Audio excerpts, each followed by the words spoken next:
Headmaster, তুমি এখনো আমাকে চিনতে পারোনি।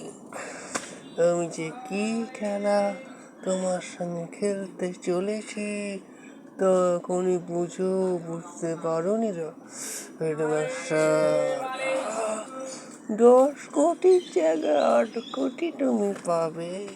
2 কোটি আমার জন্য তোলা রইল আমার হাতে। এবার টাকাটা গুনে নেবেন।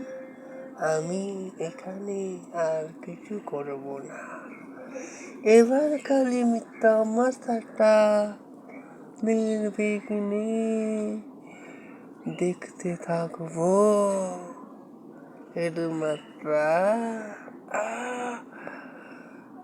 আমি কি জিনিস তুমি এখনো বুঝতে পারোনি? হেডমাস্টার উঠতো না।